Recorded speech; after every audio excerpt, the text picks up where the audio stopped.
Goeiemôre geliefde gemeente en ook hartlik welkom aan alle besoekers wat vanmôre saam met ons hier mag wees. Het is lekker om weer terug te wees en ons het vanmôre so in die konsistorie was al half so gesels en 'n gegons en dit is 'n voorreg om weer terug te kom en ook so warm ontvang te wees. Afkondigings van die kerkraad se kant af. Kollekte by die deure gaan vir Bybelverspreiding. En herinner ons aan almal wat skoene, klere, komberse gebring het. Professioneel kan gee na die erediens. Gaan dit sommer hierso of by die tee drink selfs. Daar is nou geen koffie en tee wel vanaand nie, maar jy kan professioneel kry onder die lapa. Ons ook geen katkesasie vandag nie. En vanmiddag is daar Bybelstudie om 16:30 in Jacobsbaai en donderdag in Laaiplek by Tannie Mart en Omeni Visser. En dan Vrydag is ons gereed maak vir die fees om 12:00 en dan die 5de Saterdag is ons gemeente se fees. Dis al afkondigings voor die erediens vandag. Uit hom en deur hom en tot hom is alle dinge. Aan hom behoort die heerlikheid tot in alle ewigheid. Liefde is aan die vir wie God die Vader geroep het, dat hy lief het en deur Jesus Christus bewaar, mag barmhartigheid, genade en vrede in oorvloed aan julle geskenk word. Amen. Kom ons staan dan, sing ons saam 'n loflied tot eer van die Here, Psalm 96. Ons sing saam vers 1, vers 2, vers 4 en 5. In besonder die gedagte van wat gereeld in die psalms na vore kom, dat ons die Here se roem moet verkondig, nie net onder Israel nie, maar ook vers 2, verkondig nou sy roem en eer by al die nasies onder die volke, sterkte en wonder, want groot, lofwaardig is die Heer, vreeslik in heerskappy, bo al die gode is hy. Ons staan dan, sing ons saam, Psalm 96, vers 1, 2, 4 en 5, daarna bely ons geloof saam met die woorde van die geloofsbelijdenis van Sia.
bely ons geloof saam in ons harte, as ons die woorde van die geloofsbelijdenis van Sia saam sê. Ons glo in een God, die almagtige Vader, die skepper van hemel en aarde, van alle sigbare en onsigbare dinge. En in een Here Jesus Christus, die eniggebore Seun van God, voor al die eeue uit die Vader gebore. Hy is God uit God, lig uit lig, ware God uit ware God, gebore nie gemaak nie, een in wese met die Vader, deur wie alles tot stand gekom het.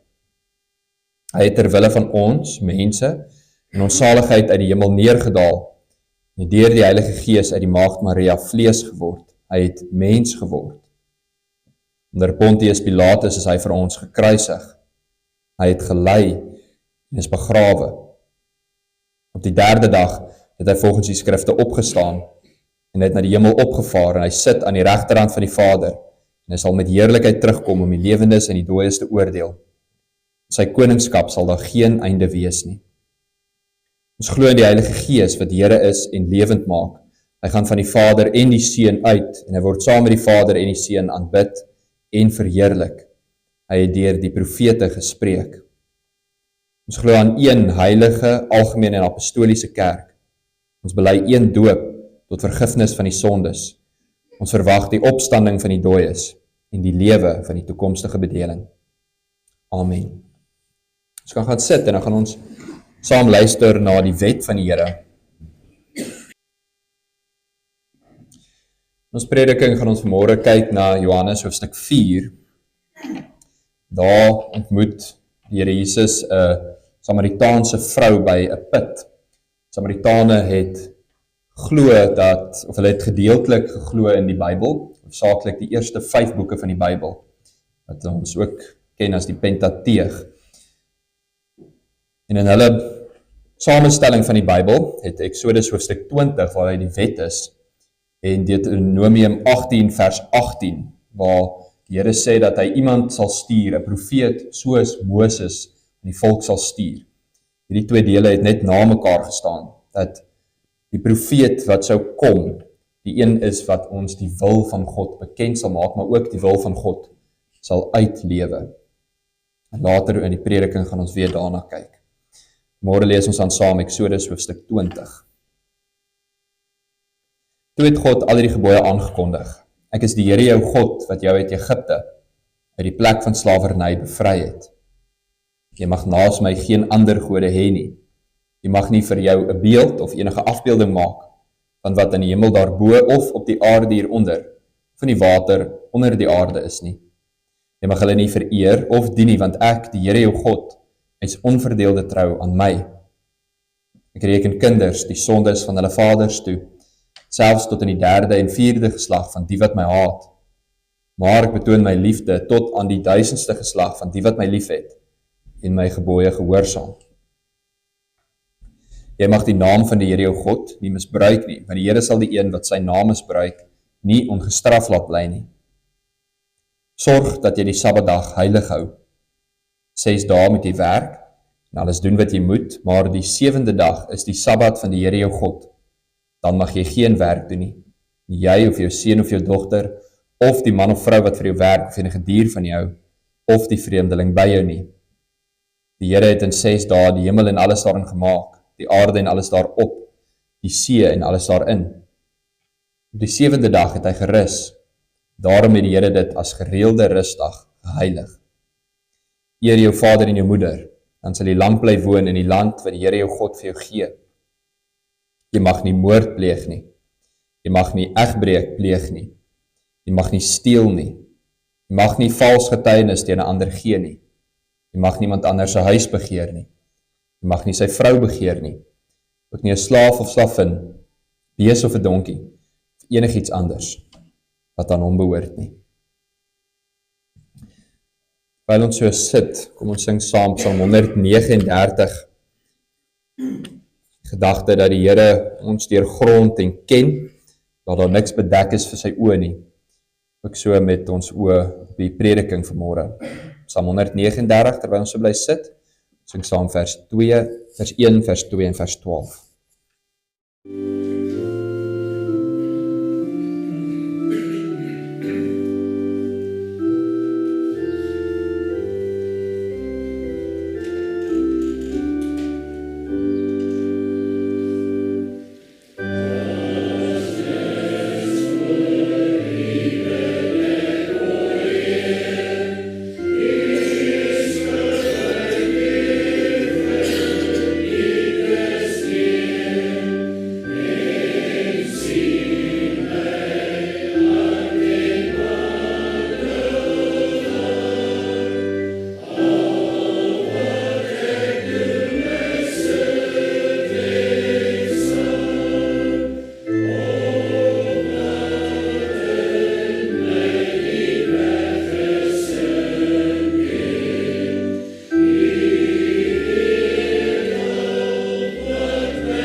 Kom ons bid saam. Ons Vader wat in die hemel is, dankie Here dat U welbehaag daarin het, dat ons as U volk, as U kinders by mekaar kom, nie net met mekaar te ontmoet nie, maar vandag ook hier in U teenwoordigheid met U te kan ontmoet. Dankie Here dat ons mag sing en bely. Dankie Here dat U vir ons 'n geleentheid gee en 'n plek bied waar ons onsself kan verootmoedig en voor U nederig maak, dat ons die wet kan aanhoor en ook in ons harte inkyk daar waar U ook sien. Dankie Here dat ons saam met Dawid kan bely, Here, dat ons wees aan U bekend. Maar daar's niks wat ons vir U verborge kan hou nie. Daar's niks wat ons vir U kan wegsteek nie. Ja, selfs dit wat ons vir mense weerhou om te sien en te ken van ons, dit weet U. En tog, Here, en tog in U groot genade en U barmhartigheid, bring U ons nog steeds nader, kan ons nog steeds voor die genade troon vandag kom. Nie omdat ons geregtig is daarop nie, maar omdat Christus vir ons die baan geweg het, die weg gebaan het, dat hy ons vooruit gegaan het, en dat ons deur die geloof ook hom kan volg voor U troon. Dankie Here dat ons mag weet dat dit die genade is, dat ons vandag nog wakker word. Dankie dat ons mag weet, Here, dat dit U goedheid is, dat daar hierdie week reën geval het daar buite, lewe vir die natuur weer ontwaak het, die groenigheid uitkom. Dankie Here dat ons daarin ook kan sien dat U almagtig is, dat U die skepper is, maar ook die skepping steeds onderhou deur U magswoord. Dankie Here dat ons ook daarin verwonderd mag wees oor U genade en U goedheid en U almag. En dankie Here dat in die ganse heelal, in hierdie groot wêreld, dat U juis na ons toe ook afbuk, dat U seun stuur om 'n mens te word, vir ons aan die kruis te sterwe, sodat ons 'n gemeenskap met U mag lewe. Want daar's geen groter liefde, daar's geen groter genade waaraan ons vas kan hou nie. En ons bid, Here, dat U ook in U genade vandag sal wees met die wat siek is en swaar kry, mense in ons gemeente self wat deur ernstige beproewings gaan, met gesondheid, wat keer op keer 'n terugslag beleef. Ons bid, Here, dat U met hulle elkeen sal wees, dat U hand van genade ook oor hulle sal wees en sal hou, en as dit U wil is, daar waar moontlik, dat U ook die uitkoms sal gewe. Here, dat U ook so sal wees met die wat saam met hulle swaar kry, hulle geliefdes, hulle ouers en hulle kinders. Ons dink ook aan soveel mense in hierdie wêreld al buite wat honger en dors na iets om hulle te vervul in hierdie leë wêreld.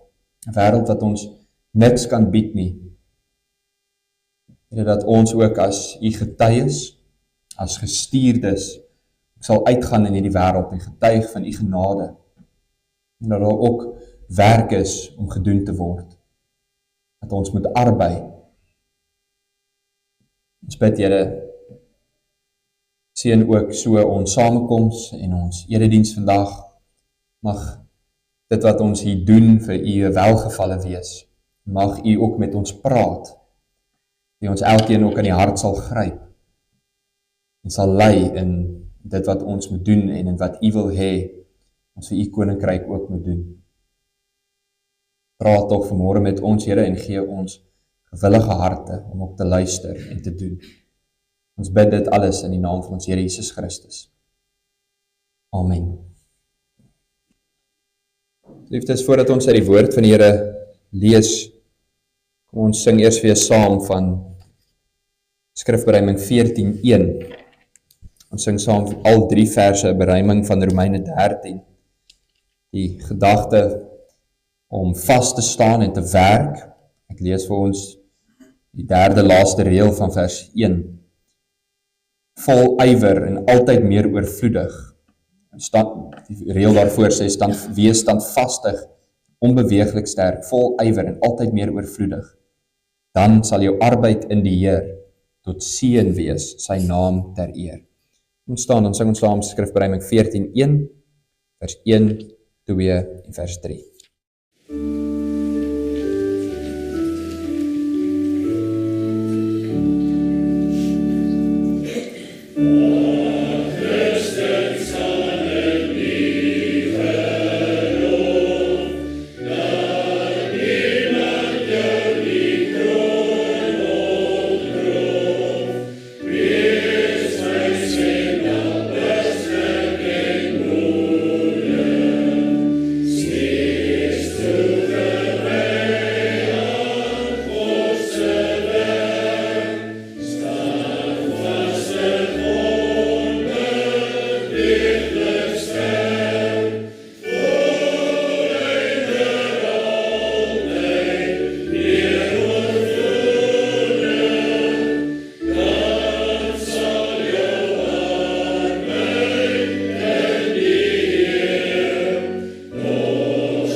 Lees vanmôre saam uit Johannes hoofstuk 4. Ons lees die eerste 42 verse saam. Ons fokus dan spesifiek op die laaste gedeelte.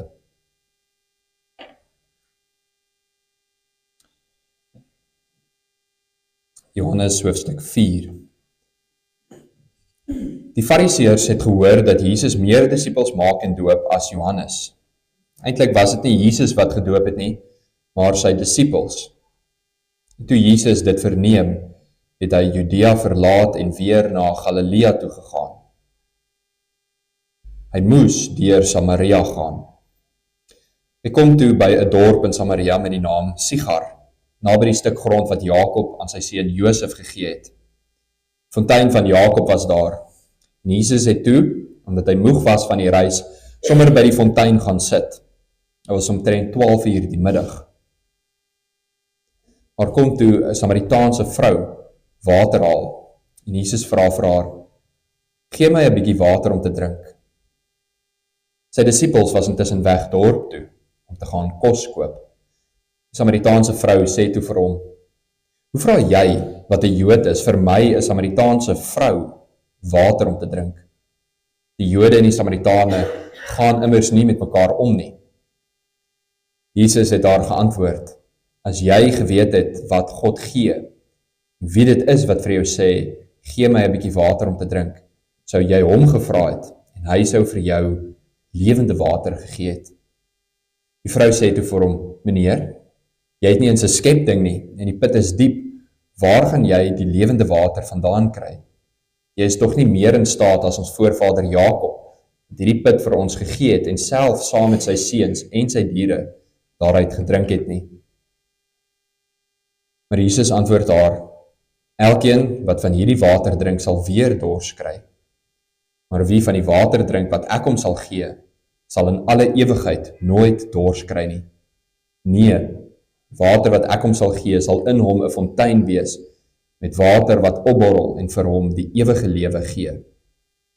Die vrou het vir hom gesê, meneer, gee vir my van daardie water, sodat ek nie weer dors sal kry, en hier hoef te kom water haal nie. Hy sê toe vir haar, gaan roep jou man en kom terug hierheen. Die vrou het hom geantwoord, ek het nie 'n man nie. En Jesus sê vir haar, dis reg wat jy nou gesê het, ek het nie 'n man nie. Jy het reeds 5 gehad, en die een wat jy nou het, is nie jou man nie. Jy het die waarheid gepraat. Die vrou het vir hom gesê, meneer, ek sien dat u 'n profeet is.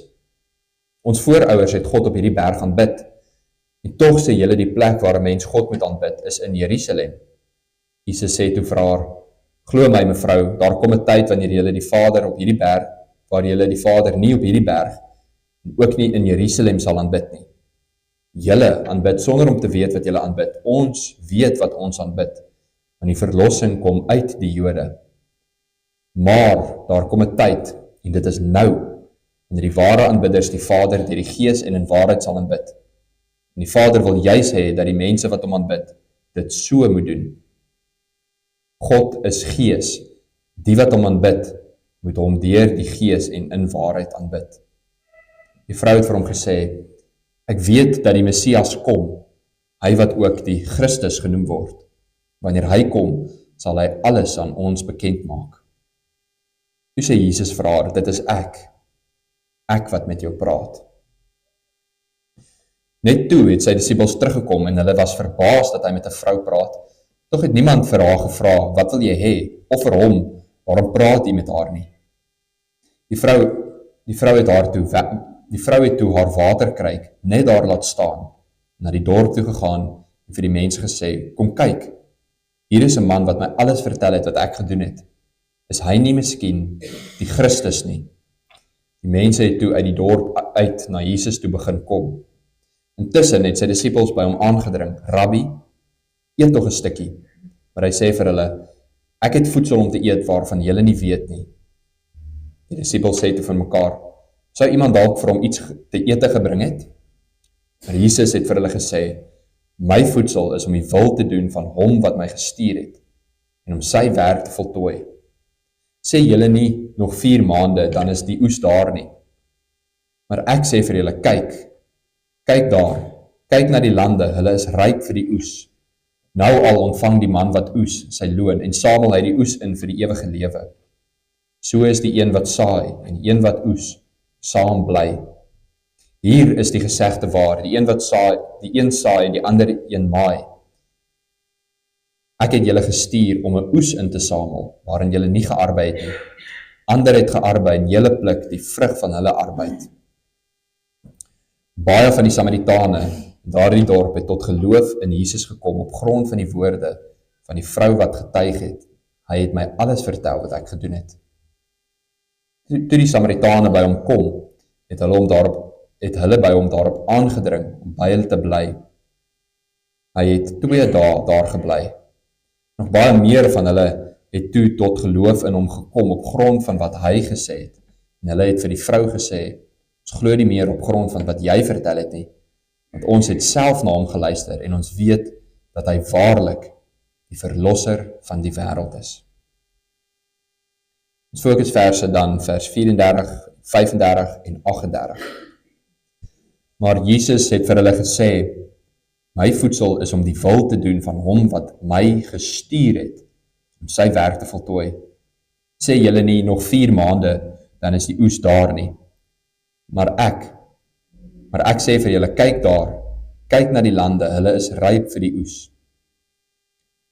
Ek het julle gestuur om 'n oes in te samel waaraan julle nie gearbei het nie. Ander het gearbei en julle pluk die vrug van hulle arbeid.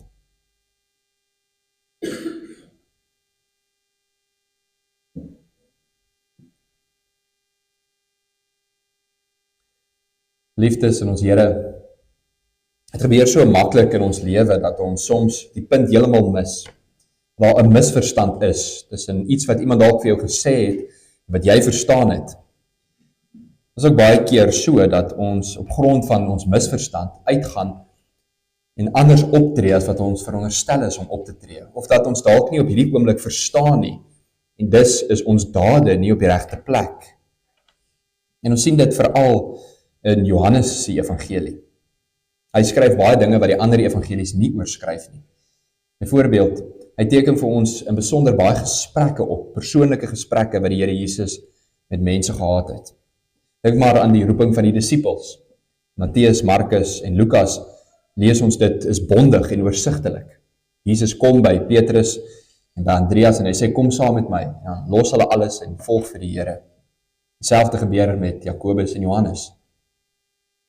Maar in Johannes se evangelie lees ons eintlik van diep gesprekke wat Jesus gehad het met die disippels. Eers met Andreas en Petrus, later dan weer met Filippus en Nathanael. Hoofstuk 3 lees ons van 'n uitgebreide gesprek wat die Here het met Nikodemus, een van die fariseërs, van die leiers van Israel. En dan op 'n soortgelyke manier het ons vandag van 'n besondere gesprek gelees. Dis in Jesus en 'n Samaritaanse vrou by 'n put. En in baie van hierdie gesprekke wys Johannes vir ons iets van die mens, iets van ons swakheid. Ons gereeld wanneer Jesus met mense praat, 'n misverstand. In die een hand verstaan hulle nie altyd wat hy sê nie, maar in die ander hand tree hulle lewe en die dinge wat hulle doen op so 'n manier op om te wys dat hulle nie werklik verstaan waaroor dit gaan nie. As mense is ons soms gefokus op die verkeerde dinge. Ons misverstaan. Ons spandeer ons tyd en ons energie, ons spandeer al ons moeite aan sake wat op die ou end van die dag eintlik maar net die punt mis. Afgelope 3 tot 4 maande is ons gemeente al besig om te beplan aan ons kos en wingerdfees. En buite al die reëlings wat al reeds getref is en al die werk wat reeds afgehandel is daar nog baie wat moet gebeur en op die dag self ook baie wat gaan gebeur. Hoopelik word ons elkeen ook gedryf om deel te neem aan die fees. En dit is waarskynlik een van die grootste projekte wat ons gemeente aangepak het. Dit het tog die potensiaal om baie mense te lok en dalk selfs wins te lewer. Maar dan moet ons nie die punt waaroor dit werklik gaan mis nie. Ons moet nie ons roeping en ons doel as gelowiges mis op daardie dag nie. En vandag kyk ons dus na Johannes 4, sodat as daar miskien by ons 'n misverstand is oor die fees, dat dit ook opgeklaar kan word. En die kos en wingerdfees gaan nie in die eerste plek oor kos en om eet en om drink nie, maar om iets veel belangriker, 'n roeping, veel groter vir ons elkeen. Johannes 4 begin met Jesus wat 'n gesprek het met mense, verskillende groepe mense, 'n intieme gesprek, eers met die vrou, dan met sy disippels en aan die einde met 'n hele dorp se mense. Maar Johannes vertel vir ons eers dat daar 'n roete is. Jesus was op pad terug van Judea af, terug na Galilea, en op hierdie reis sê Johannes in vers 4 dat hy deur Samaria moes gegaan het. Maar dit is nie net 'n geografiese en 'n gewone padaanwysing nie. Inteendeel, daar's iets dieper wat lê by die moes. Alhoewel dit die kortste pad was, het die Jode gewoonlik die Samaritane heeltemal vermy. En dus sou hulle eerder die langer ompad vat. Een geleerde sê, dit is beter om die langer pad te vat as om deur Samaria te gaan, behalwe as dit dringend of 'n noodgeval is, moet jy nie daartoe gaan nie. En as jy dan tog deur Samaria gaan, moet eerder nie langs die pad rus nie. Maar Jesus moes deur Samaria gaan. En hy moes by 'n fontein gaan rus, om, soos vers 35 te sê, die wil van sy Vader te volbring. is juist hier by die fontein waar hy rus, waar hy in gesprek tree met 'n vrou. En tussen die Jode en die Samaritane was daar eintlik geen liefde nie. Hoewel die geskiedenis vir ons te lank gaan vat om op te som wat alles tussen hierdie twee volke probleem was, sien ons dat in die vrou se woorde dat sy verbaas is dat die Here met haar praat. Hoe vra jy wat 'n Jood is vir my 'n Samaritaanse vrou water om te drink? Die Jode en die Samaritane gaan immers nie om met mekaar nie. Wat wel belangrik is om te verstaan hoe groot hierdie vyandskap tussen die twee volke was. Een Joodse rabbi sê dat as daar 'n Samaritaan in die dorp kom, dat niemand van die water moet drink, sodat ons moet verstaan dat eintlik is die hele dorp onrein, net omdat daar 'n Samaritaanse vrou in die dorp ingekom het. Maar die Here Jesus gaan hier uit die gemaksone uit die kulturele grense wat vir hom gestel word. En hy breek dit totaal en al. Hy gaan eintlik doelbewus of eerder doelgedrewe deur Samaria en knoop 'n gesprek met haar aan. Nou is besonder 3 groot grense wat die Here verskuif. Eerstens, die grens van die Samaritane. Die Jode en die Samaritane het totaal en al kontak of gesprekke vermy. Maar hier is dit Jesus self wat die gesprek begin. In die tweede plek praat hy met 'n Samaritaanse vrou. Vrou se naam word nooit genoem nie, en sy word slegs 'n Samaritaanse vrou genoem. En dit op sigself is eintlik iets van 'n skelnaam. Vrouens het geen aansien gehad nie. En jy mag nie met 'n vrou, of 'n ander vrou althans, wat nie jou vrou is, in die openbaar praat nie. En ons sien dit vandag nog in sommige van die Midde-Oosterse kulture. Joodse leiers het selfs geglo dat daar nie een enkele dag is wat 'n Samaritaanse vrou as rein beskou kan word nie. En immers mag jy nie kontak met haar dan hê nie. In die derde plek praat hy met 'n sondaar. Johannes sê dat dit 12 uur die middag was en dat die vrou stoksiel alleen na die put toe gekom het. Die meeste vrouens het vroeg die oggend of laat die middag wanneer die son laag is, water gaan haal, wanneer dit nie so warm is nie. Maar sy kom op die warmste deel van die dag, alleen na die put. Wys dat sy verwerk was, sy was nie gemaklik saam met die geselskap van die ander vrouens nie. Waarskynlik was dit weens haar geskiedenis met mans. En ten spyte van al hierdie mensgemaakte grense, breek Jesus daardeur en hy knoop 'n gesprek met haar aan. En hy begin eintlik met 'n eenvoudige versoek. Hy verdoem nie haar leefstyl nie. Hy maak nie 'n groot teologiese debat tussen die Samaritane en die Jode nie. Hy sê eenvoudig, sal jy vir my 'n bietjie water gee? Hy begin met 'n menslike behoefte wat hy het.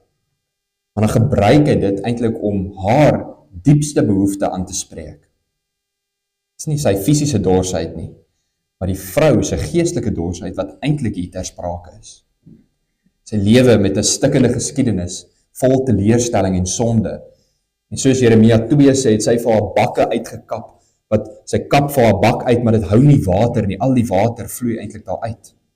Lewenspatroon en verhoudings wat haar nooit haar dors kon les nie. En daarom sê hy vir haar, as jy geweet het wie dit is wat vir jou vra, gee my 'n bietjie water om te drink, sou jy vir hom gevra het vir die lewenswater. As jy is hier waar die tweede misverstand inkom. Die vrou dink dat Jesus hier praat van die water in die put. Tog praat hy van iets veel dieper. Jesus openbaar homself dan aan hierdie vrou.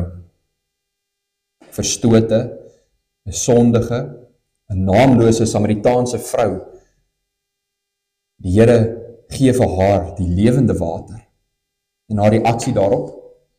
Sy los haar kruik net daar by die put, die doel vir wat sy uitgekom het uit die stad uit, en sy hardloop in die stad in. 'n Simbool van haar ou lewe wat sy daar los en sy hardloop in die stad in. Iemand wat vroeër mense vermy het, wat alleen uitgekom het om 'n daaglikse taak te doen, nou hardloop sy in om vreesloos te gaan getuig. Kom kyk, hier is 'n man wat my alles vertel wat ek gedoen het. Is hy nie miskien die Christus nie? Nou hoor u die dringendheid in hierdie teks. Die reël was, jy gaan nie deur Samaria, tensy dit 'n noodgeval is nie. Jesus gaan deur Samaria. Soortgelyk los die vrou haar kruik net daar by die put en sy hardloop in na die stad toe. Dit is dringend, sy moet gaan vertel. Dis juist hierdie dringendheid, hierdie geestelike honger, 'n honger vir die oes wat die Here ook dan by sy disippels wil aanwakker. In vers 8 lees ons dat die disippels, terwyl Jesus by die put agtergebly het hulle ingegaan na die stad toe om kos te gaan koop. Toe hulle nou terugkom, toe sien hulle dat die Here met 'n vrou praat en hulle was net soos sy verbaas oor hierdie gesprek. En dan vind ons die derde misverstand. Die disippels dring aan by die Here, Rabbi, eet tog 'n stukkie. Ons nou net in die dorp ingegaan. Was dit nie die hele doel dat ons as 12 mense in 'n dorp vol Samaritane ingegaan het nie? Ons het met kos uitgekom, het jy dan kos waarvan ons nie weet nie? Dan sê die Here, my voedsel is om die wil te doen van die een wat my gestuur het en om sy werk te voltooi. Julle dink dat ons begeertes hier op aarde, dat ons behoeftes, dat juist dit belangrik is. Maar nee, soos die Here in Deuteronomium sê, 'n mens leef nie van brood alleen nie, van elke woord wat uit die mond van die Here kom, is om sy wil te doen. Die reis deur Samaria, die gesprek met die vrou by die put, die pad tot by Golgotha, en uiteindelik die kruis, stap Jesus gewillig en gehoorsaam in die wil van sy Vader. Hy doen dit om sy werk te voltooi. Dit is wat die disippels nie verstaan nie. En daarom gebruik die Here hierdie misverstand om hulle aandag te rig, want hulle hele lewe getuig dat hulle nie verstaan waaroor dit gaan nie. En hy gebruik hulle eie spreekwoord. Die mense het gesê, nog 4 maande, dan is die oes hier. En daarmee verwys Jesus nie na die lande nie. Hy verwys na hulle manier van dink, na hulle lewenspatroon. Hy wys eintlik hulle misverstand oor waaroor sake regtig gaan uit. Ons nog baie tyd voordat ons moet maai. Ons nog tyd, die saad is nou in die grond, ons sal later werk. Jesus sê, kyk na die lande, hulle is ryp vir die oes. Die ou vertaling sê dit so mooi. Slaan julle oë op en dan skou die lande dat hulle al wit is vir die oes. En nou al ontvang die man wat oes sy loon en samel hy die oes in vir die ewige lewe. Die disippels het in 'n Samaritaanse dorpie as 'n groep van 12 ingegaan. En hulle het met kos uitgekom. En wat het hulle van die oes teruggebring? Hulle fokus was op die fisiese, op die hier en die nou. Hulle het geen erns gemaak met die oes nie. Jesus sal later sê, solank dit nog dag is, moet ons die werk doen van hom wat ons gestuur het. En daar kom 'n tyd wanneer dit nag gaan wees en dat ons nie kan werk nie.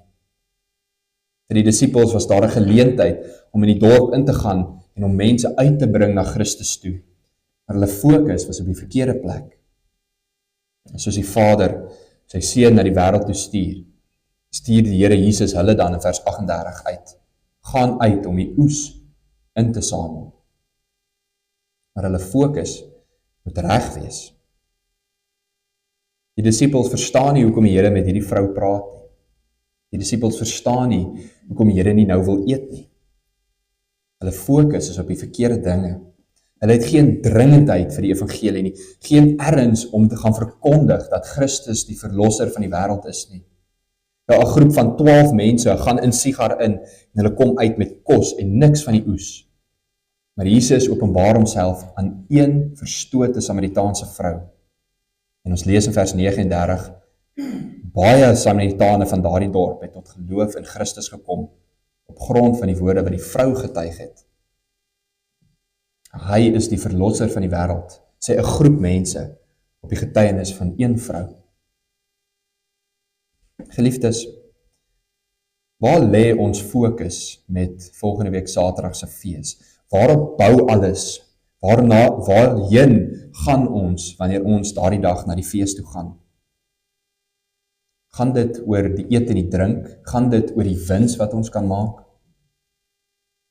As ons toepas wat ons leer in Johannes 4, wil ek vir ons 5 dinge uitlig. En daarmee sluit ek ook af.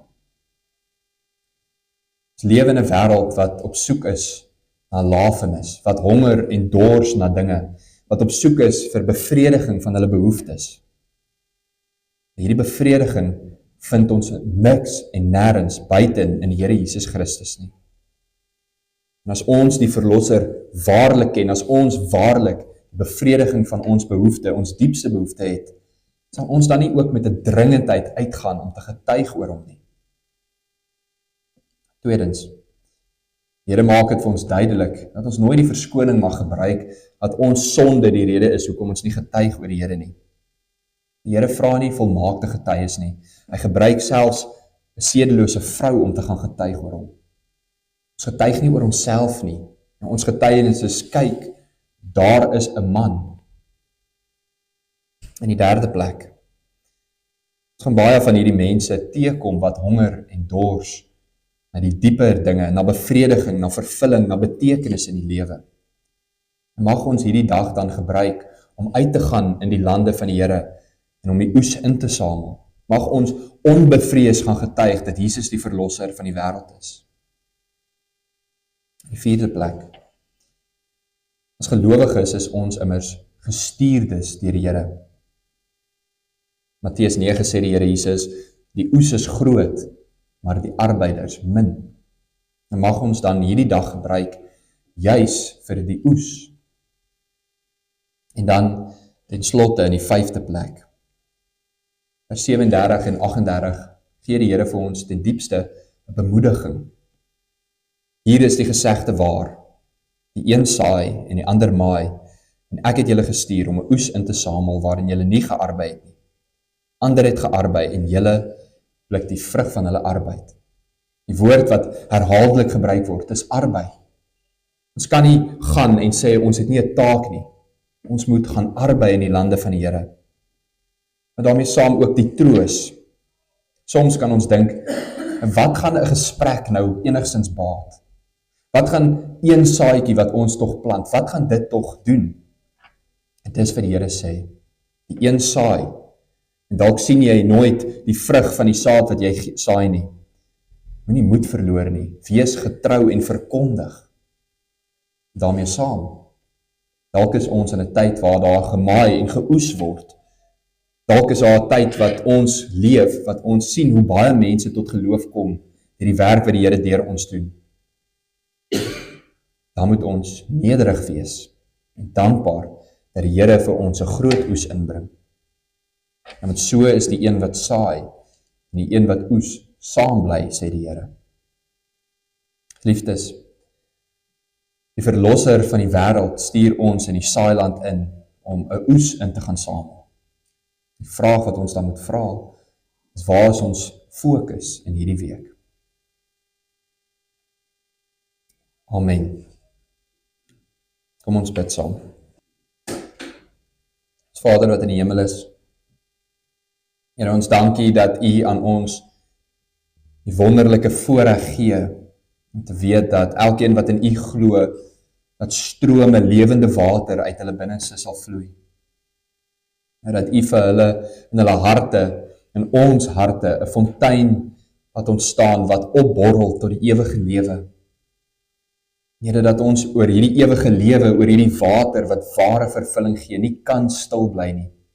Here, dat dit des te meer moet opborrel en uitvloei uit ons uit. Werk tog, Here, kragtig in ons harte deur die Gees om 'n getuie te wees van U seën, van die genade, van U liefde vir sondaar mense in 'n verlore wêreld. Mag U op hierdie manier ook ons fokus heroriënteer op die dinge wat regtig belangrik is, dat ons mag weet waarop dit neerkom. Sal U deur U Gees, soos U ook beloof, die woorde vir ons in die mond lê, selfs wanneer ons nie weet hoe of wat om te sê nie, dat U tog deur ons sal getuig, en al doen ons dit deur ons lewenswandel, dat ons ook sal weet, U is daarin betrokke. Gee ons vrymoedigheid om oor U te spreek. Gee ons die krag, Here, om oor U seën te gaan getuig, tot eer van U naam. Amen.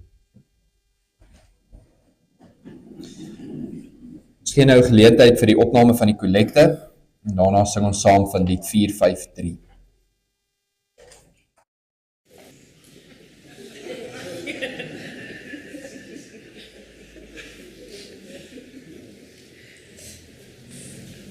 Ons sing ten slotte saam lied 453 vers 2, ons ook in die begin geoefen het, die laaste 4 reëls Hy is gestuur van die Vader, en so stuur hy ons ook uit. Kom ons loof hom, kom ons eer hom, vir onverdiende seën.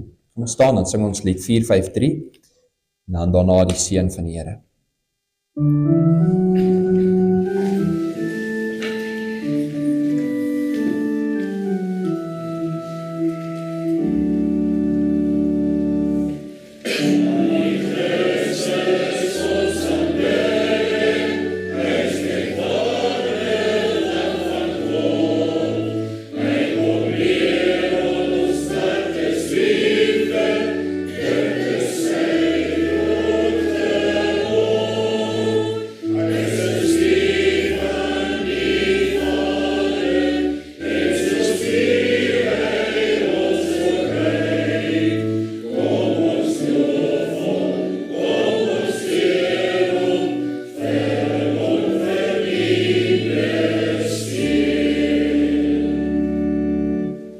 Liefdes, ontvang die seën van die Here. Die Here sal jou seën en jou behoed. Die Here sal sy aangesig oor jou laat skyn en jou genadig wees. Die Here sal sy aangesig oor jou verhef en aan jou sy vrede gee. Amen.